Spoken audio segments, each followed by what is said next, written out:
राधे राधे भक्तों, रविवार का दिन सूर्य देवता को समर्पित है। मान्यता है कि अगर रविवार के दिन सूर्य देव की श्रद्धापूर्वक पूजा अर्चना की जाए तो मनुष्य के जीवन में सुख समृद्धि और धन संपत्ति की कमी नहीं रहती है। साथ ही शत्रुओं से सुरक्षा भी होती है। सूर्य देव का व्रत करने के साथ साथ अगर आप इनकी व्रत कथा सुनते हैं तो आपकी सभी मनोकामनाएं पूर्ण होती है। सूर्य देव आपके शारीरिक जितने भी कष्ट होते हैं, जितने भी रोग होते हैं, उन सभी को समाप्त करते हैं।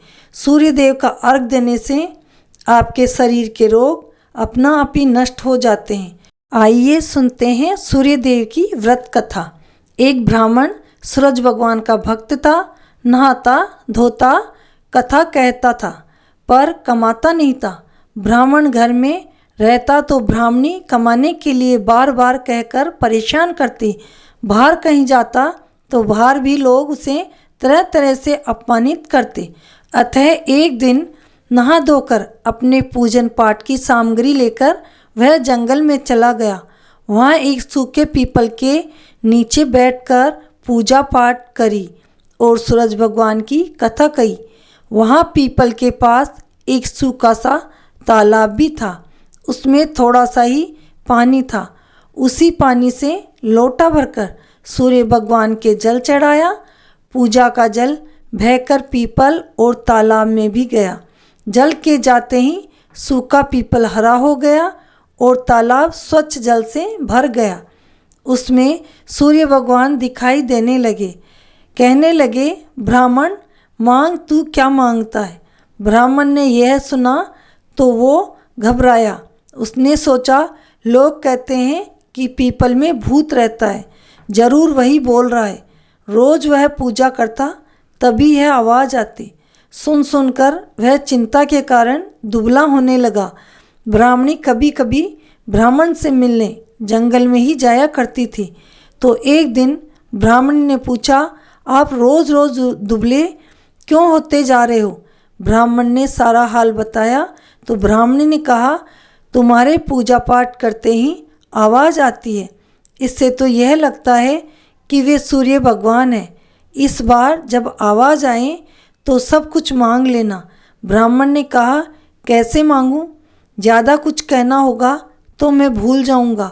कोई ऐसी तरकीब बता जो थोड़े से शब्दों में घना सारा या ज़्यादा सारा मांग सकूं। ब्राह्मणी ने कहा, तुम इस प्रकार कहना, 9 खंडे महल के अंदर सोने के पालने में पड़पोते को दास दासियों द्वारा खिलाते अपनी आँखों से देखूं। इस प्रकार लंबी उम्र, आँखें, महल, बेटे, पोते, पड़पोते और धन सब चीज़ें मिल जाएगी। क्योंकि धन होगा तभी तो सोने का पालना आएगा और दास दासी होंगे, और आँखें और घुटने ठीक होंगे तभी तो पड़पोते को सोने के झूले में झुला सकोगे और देख सकोगे।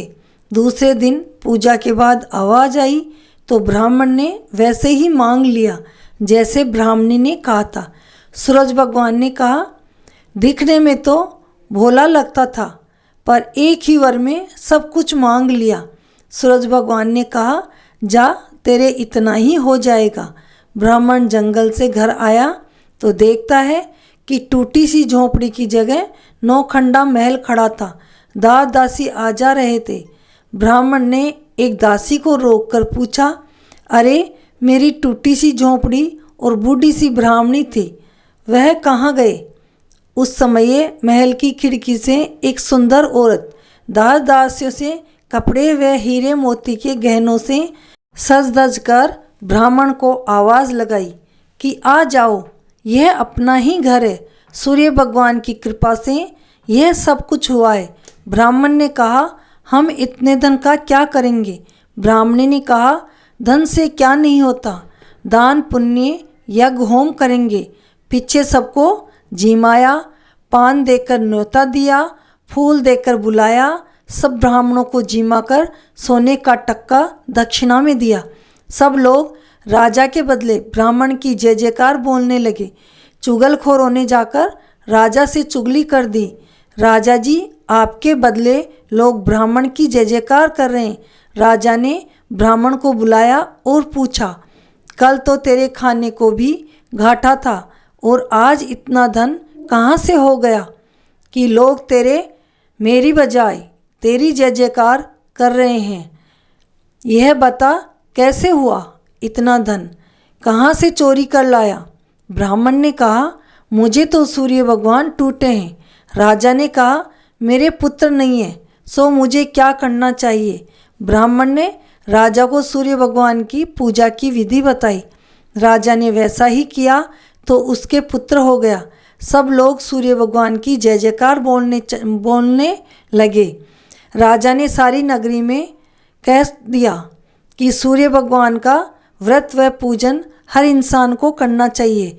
रविवार के दिन सूर्य भगवान का पूजन व व्रत करता है, कथा पढ़ता है, उसके सभी कार्य सफल होते हैं। हे सूर्य भगवान, जैसी ब्राह्मण की और राजा की मनसा पूरी करी वैसी सबकी करना। कहानी कहने वाले और हुंकार देने वाले सबकी मनसा पूरी करना। बोलो सूर्य देव की जय।